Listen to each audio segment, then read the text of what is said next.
এবার প্রচণ্ড গতিতে এগিয়ে আসছে ভারী বৃষ্টি। গত কয়েকদিন ধরে অসাদিসা গরম থাকলেও এবার কিন্তু কালো মেঘ ঘনিয়ে আসছে বাংলার বুকে। কিন্তু ঠিক কোন এলাকায় কালো মেঘ ঘনিয়ে আসবে এবং কোন দিকেই বা ভারী বৃষ্টি হবে তা নিয়ে এই ভিডিওতে আপনাদেরকে বিস্তারিতভাবে জানিয়ে দেব। আপনি ভিডিওটি অবশ্যই শেষ পর্যন্ত দেখবেন। ভিডিওটি ভালো লাগলে একটি লাইক করবেন, আর এইরকমই লেটেস্ট ও হেল্পফুল ভিডিওগুলি সবার প্রথম দেখার জন্য আমাদের চ্যানেলটিকে সাবস্ক্রাইব করে পাশের বেল আইকনটি বাজিয়ে দেবেন। চলুন এক নজরে দেখে নেওয়া যাক। এপ্রিল প্রায় শেষের পথে, আর ঠিক এই সময় তীব্র গরমে হাঁসফাঁস করছে দেশের বড় অংশ। উত্তর, মধ্য ও পূর্ব ভারতের বিস্তীর্ণ এলাকায় তাপমাত্রা ইতিমধ্যেই 43 থেকে 44 ডিগ্রি সেলসিয়াস ছুঁয়েছে। আইএমডি জানিয়েছে তাপমাত্রা আরও বাড়তে পারে। তবে এই চরম গরমের মধ্যেই মিলছে স্বস্তির বার্তা। কলকাতা সহ দক্ষিণবঙ্গের সব জেলায় বৃষ্টি হবে। উত্তরবঙ্গেও ভারী বর্ষণের সতর্কতা রয়েছে। নতুন পূর্বাভাস বলছে এই বছর দক্ষিণ পশ্চিম মৌসুমি বায়ু নির্ধারিত সময়ের আগেই দেশে প্রবেশ করতে পারে। মে মাসের শেষের দিকেই দক্ষিণ ভারতে বৃষ্টি শুরু হওয়ার সম্ভাবনা রয়েছে। গত বছর একই সময় আগাম পূর্বাভাস দেওয়া হয়েছিল। তখন অনুমান করা হয়েছিল কেরলে 27 থেকে 29 মের মধ্যে বর্ষা ঢুকবে, কিন্তু বাস্তবে তার আগেই মৌসুমি বায়ু পৌঁছে গিয়েছিল। আবহাওয়া বিশেষজ্ঞদের মতে আন্দামান নিকোবর অঞ্চলেও নির্ধারিত সময়ের আগেই বর্ষার আগমন ঘটেছিল। এবছর মৌসুমি বায়ু প্রথমে পৌঁছাতে পারে সম্ভবত 18 থেকে 25 মের মধ্যে। তো এরপর আমরা লাইভে আপডেটটা দেখে নেব। প্রথমে আমরা যদি আজ সকালের দিকে পশ্চিমবঙ্গের দক্ষিণবঙ্গের এলাকাগুলোর কথা বলি, তো এখানে কলকাতা থেকে শুরু করে হাওড়া, হুগলি, কৃষ্ণনগর, বহরমপুর, মুর্শিদাবাদ, এদিকে আসানসোল, বোলপুর, বাঁকুড়া, পুরুলিয়া, জামশেদপুর, চাকুলিয়া, খড়গপুর, চন্দ্রকোনা, কোলাঘাট, হলদিয়া, মোটামুটি দক্ষিণবঙ্গের সমস্ত এলাকাতে বৃষ্টির সম্ভাবনা নেই, পরিষ্কার আবহাওয়াই থাকবে। কিন্তু উত্তরবঙ্গের যদি আপডেটটা দেখা যায়, তো এখানে দার্জিলিং থেকে শুরু করে কালিম্পং, কার্শিয়ং, আলিপুরদুয়ার, কোচবিহার, জলপাইগুড়িতে সেই রকমভাবে বৃষ্টির সম্ভাবনা না দেখা গেলেও মোটামুটি পরিষ্কার আবহাওয়া থাকবে। তবে দার্জিলিংয়ের আশেপাশের এলাকাগুলোতে মানে কালিম্পংয়ে কিছুটা ইফেক্ট পড়তে দেখতে পাওয়া যাচ্ছে, যদিও পরিমাণে অনেকটাই কম ইফেক্ট পড়বে। আর বাংলাদেশের কথা বলতে গেলে সমুদ্র উপকূলবর্তী এলাকাগুলোতে সেরকমভাবে ইফেক্ট না পড়লেও ভিতরের এলাকার মধ্যে বিক্ষিপ্ত এলাকা জুড়ে বৃষ্টি হবে। তার মধ্যে বিশেষ প্রভাব থাকতে পারে সিলেট সহ জামালগঞ্জ, সুনামগঞ্জ, নেত্রকোনা, ময়মনসিংহ, সরিষাবাড়ি, সিরাজগঞ্জ, টাঙ্গাইল, শান্তিপুর, শ্রীপুর, গাজীপুর, নরসিংদী, এই সমস্ত কয়েকটি এলাকাতে মোটামুটি ইফেক্ট পড়তে দেখতে পাওয়া যাচ্ছে। এরপর আমরা যদি দুপুরের দিকে আপডেটটা দেখে নিই, তো দুপুরের দিকে প্রথমে আমরা যদি দক্ষিণবঙ্গের এলাকাগুলোর কথা বলি, তো দক্ষিণবঙ্গের বেশিরভাগ এলাকার আবহাওয়া পরিষ্কারই থাকবে। কিন্তু তার মধ্যেও যে সমস্ত এলাকাগুলোতে হালকা ইফেক্ট থাকতে পারে, এখানে চন্দ্রকোনা, কতুলপুর, বিষ্ণুপুর, বাঁকুড়া, রঘুনাথপুর, আসানসোল, ধানবাদ, এই সমস্ত কয়েকটি এলাকাতে মোটামুটি ইফেক্ট পড়তে দেখতে পাওয়া যাচ্ছে এবং বাদবাকি বেশিরভাগ এলাকার আবহাওয়া পরিষ্কারই থাকবে।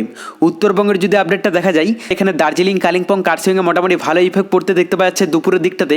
কিন্তু আলিপুরদুয়ার, কোচবিহার, জলপাইগুড়ির আকাশ পরিষ্কারই থাকবে। আর বাংলাদেশের কথা বলতে গেলে সমুদ্র উপকূলবর্তী এলাকাগুলোতে মোটামুটি খুব একটা ইফেক্ট না পড়লেও যেগুলোতে হালকা পরিমাণ ইফেক্ট পড়তে পারে কলাপাড়া, বরগুনা, এদিকে লালমোহন, এই সমস্ত এলাকাতে, এবং বাদবাকি ভিতরের এলাকার মধ্যে বেশিরভাগ এলাকাতেই কিন্তু বৃষ্টির সম্ভাবনা রয়েছে। যেহেতু সমুদ্র উপকূলবর্তী এলাকার থেকেই ভিতরের দিকে ঢুকছে এবং এখানে ফেনী, খাগড়াছড়ি, মানিকছড়ি, সেই সঙ্গে কুমিল্লা আছে, হবিগঞ্জ, মৌলভীবাজার, শ্রীমঙ্গল, কমলপুর, এদিকে সিলেট, সুনামগঞ্জ, জামালগঞ্জ, এই সমস্ত এলাকাগুলোতে কিন্তু ভালো ইফেক্ট থাকবে বৃষ্টির। সেই সঙ্গে কিশোরগঞ্জ, ঢাকা, এদিকে চাঁদপুর, কুমিল্লা, এই সমস্ত এলাকাগুলোতেও কিন্তু ভালো ইফেক্ট পড়তে দেখতে পাওয়া যাচ্ছে। তবে এখানে রেড অ্যালার্ট জারি করা হয়েছে কুমিল্লা, খাগড়াছড়ি, হবিগঞ্জ, এই সমস্ত এলাকাতে। এরপর আমরা রাতের দিকের আবহাওয়াটাও দেখে নেব। তো রাতের দিকে প্রথমে আমরা যদি দক্ষিণবঙ্গের এলাকাগুলোর কথা বলি, সকাল থেকে রাত পর্যন্ত দক্ষিণবঙ্গের বেশিরভাগ এলাকার আবহাওয়া পরিষ্কারই থাকবে। তার মধ্যেও বিক্ষিপ্ত এলাকা জুড়ে বৃষ্টি হবে। দুপুরের দিকে যে সমস্ত এলাকাগুলোতে বৃষ্টি হবে, রাতের দিকে সেই সমস্ত এলাকাগুলোর আবহাওয়া মোটামুটি পরিষ্কারই হয়ে যাবে। কিন্তু রাতের দিকে যে সমস্ত এলাকাগুলোতে বৃষ্টির সম্ভাবনা রয়েছে, তার মধ্যে এখানে বর্ধমান, শান্তিপুর, কল্যাণী, ভাটপাড়া, কলকাতা, এই সমস্ত কয়েকটি এলাকাতে মোটামুটি হালকা ইফেক্ট থাকতে পারে। বাদবাকি বেশিরভাগ এলাকার আবহাওয়া পরিষ্কারই থাকবে। আর উত্তরবঙ্গের কথা বলতে গেলে দার্জিলিং, কালিম্পং, কার্শিয়ংয়ে মোটামুটি বৃষ্টির সম্ভাবনা রয়েছে দুপুর এবং রাতের দিকটাতে। যদিও সকালের দিকে বেশিরভাগ এলাকার আবহাওয়া পরিষ্কারই থাকবে, তবে রাতের দিকটাতেও আলিপুরদুয়ার, কোচবিহারের আকাশ মোটামুটি পরিষ্কারই হয়ে যাবে। বাংলাদেশের কথা বলতে গেলে সমুদ্র উপকূলবর্তী এলাকাগুলোতে সকাল এবং দুপুরের দিকটাতে সেরকমভাবে ইফেক্ট পড়তে না গেলেও রাতের দিকে কিন্তু ভালো ইফেক্ট পড়তে দেখতে পাওয়া যাচ্ছে। বিশেষ করে বরগুনাতে ইফেক্ট ভালোই থাকবে এবং বাদবাকি চট্টগ্রাম, ফটিকছড়ি, মানিকছড়ি, কুতুবদিয়া, কক্সবাজার, টেকনাফ, এই সমস্ত এলাকাগুলোতেও কিন্তু ভালো ইফেক্ট পড়তে দেখতে পাওয়া যাচ্ছে। ভিতরের এলাকার মধ্যে সিলেটের কাছাকাছি এলাকাগুলোতে ভালোই কিন্তু বৃষ্টির সম্ভাবনা রয়েছে সকাল থেকে রাত পর্যন্ত। দেখুন এই মুহূর্তে আমরা যদি বঙ্গোপসাগরের আবহাওয়াটা দেখি তো বঙ্গোপসাগরে নতুন কোনো সিস্টেম বা দুর্যোগ নেই, একটি ঘূর্ণাবর্ত সৃষ্টি হয়েছে। এর প্রভাবেই পশ্চিমবঙ্গ সহ বাংলাদেশের বিক্ষিপ্ত এলাকা জুড়ে মেঘলা আকাশ এবং বৃষ্টির সম্ভাবনা তৈরি হয়েছে। পরবর্তীতে বঙ্গোপসাগরে নতুন কোনো দুর্যোগের আভাস পেলে অবশ্যই আপনাদেরকে লাইভে জানিয়ে দেবো।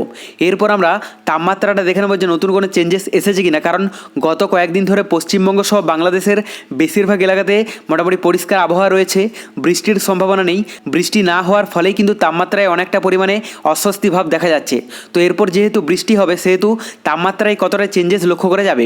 আজ আমরা যদি দুপুরের দিকে পশ্চিমবঙ্গের দক্ষিণবঙ্গের এলাকাগুলোর কথা বলি তো এখানে কলকাতাতে আপাতত গতিতে 37 ডিগ্রি থাকবে এবং বাদবাকি দক্ষিণবঙ্গের বেশিরভাগ এলাকার তাপমাত্রা থাকতে পারে 34 থেকে 36 ডিগ্রির মধ্যে।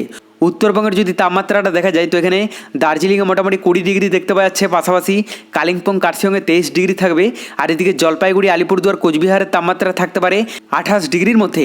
বাংলাদেশের কথা বলতে গেলে সমুদ্র উপকূলবর্তী এলাকা এবং ভিতরের এলাকার মধ্যে বেশিরভাগ এলাকার তাপমাত্রা থাকতে পারে 27 ডিগ্রি থেকে শুরু করে 28-29 ডিগ্রি পর্যন্ত।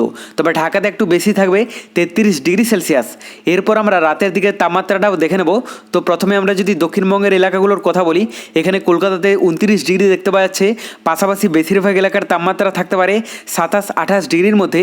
উত্তরবঙ্গের যদি আপডেটটা দেখা যায় তো এখানে দার্জিলিংয়ে মোটামুটি 17 ডিগ্রি দেখতে পাওয়া যাচ্ছে, পাশাপাশি কালিম্পং কার্শিয়ংয়ে 18 ডিগ্রি থাকবে। আর এদিকে জলপাইগুড়ি আলিপুরদুয়ার কোচবিহারের তাপমাত্রা থাকতে পারে 23 ডিগ্রির মধ্যে।